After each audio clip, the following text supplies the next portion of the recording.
అండి, welcome back to rupees kitchen. ఈరోజు మన కిచెన్లో గంగవల్లి మామిడికాయ పప్పు అండి.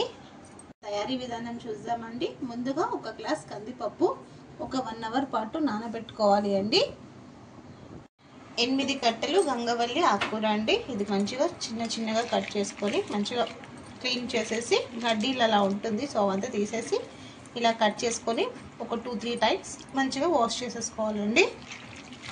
2 టైమ్స్ మంచిగా వాష్ చేసేసుకున్నానండి. ఇది బియ్యం కడిగిన వాటర్ దాంట్లో వేసాను. మళ్ళీ ఇంకొకసారి కడిగేసి ఇంకా కుక్కర్లో వేసేస్తాను. పప్పు కడిగేసి కుక్కర్లో వేసేసుకోవాలి. సో దాంట్లో తగినంత వాటర్ వేసేసుకోవాలండి. ఆకుకూర కడిగేసి వేసేసుకోవాలి. దాంట్లోనే ఒక 3 టమాటాలు.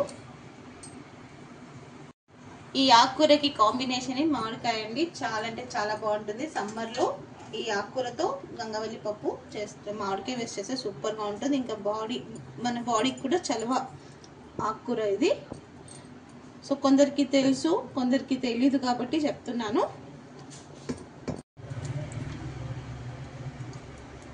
ఇలా మామిడికాయ వేసేసుకున్నాక పచ్చిమిర్చి ఇంకా జీలకర్ర నేను మిక్సీ వేస్తానండి. మన కారానికి తగినంత పచ్చిమిర్చి నేనైతే ఒక 15 తీసుకున్నానండి. దీంట్లో కొంచెం కారం తక్కువ ఉంటుందని చెప్పేసి 15 తీసుకున్నాను. దీంట్లోనే 1 స్పూన్ జీలకర్ర,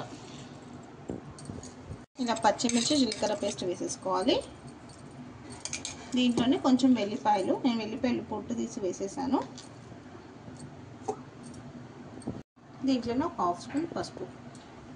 ఇక్కడ సమ్మర్ సీజన్ వస్తే తెలంగాణలో కంపల్సరీ ప్రతి ఒక్కరి ఇంట్లో ఈ ఆకుకూర మామిడికాయ కాంబినేషన్ ఉంటుందండి. బాడీకి కూడా చలవ కాబట్టి చేస్తూ ఉంటారు. ఒక 3 to 4 విజిల్స్ అండి. ఒక 4 విజిల్స్ తర్వాత పప్పు మంచిగా ఉడికిపోయిందండి.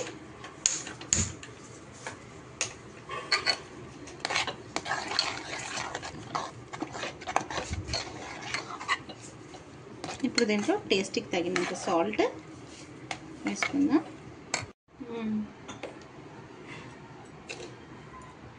టేస్ట్కి తగినంత సాల్ట్. పోపు యాజ్ యూజువలే కదా, అందరికీ తెలిసిందే. ఆవాలు, జీలకర్ర, మెంతులు, వెల్లిపాయలు, కరివేపాకు. పోపు ఎంత మంచిగా ఫ్రై చేసుకుంటే, అంటే ఎండిమిరపకాయలు, వెల్లిపాయలు బాగా ఫ్రై చేసుకుంటేనే ఆ పప్పు ఇంకా మంచిగా టేస్ట్గా అవుతుందండి. ఇదే మెథడ్లో పాలకూర పప్పు కూడా చేయొచ్చండి, చాలా బాగుంటుంది. ఇలానే మామిడికాయ వేసేసి దాంట్లో కొంచెం చింతపండు వేయండి.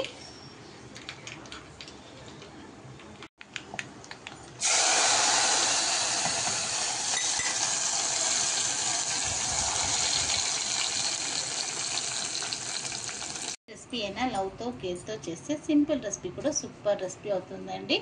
ఇంకెందుకండి లేట్, మీకు కూడా నచ్చినట్టయితే మీరు కూడా డెఫినెట్గా ఒక్కసారి ఈ స్టైల్లో చేసి చూడండి. నచ్చితే లైక్ చేయండి, షేర్ చేయండి. కొత్తగా ఎవరైనా మన ఛానల్ని చూస్తే సబ్స్క్రైబ్ చేసుకోండి. వీడియో ఎక్కడ స్కిప్ చేయకుండా ఫుల్ వీడియో చూడండి.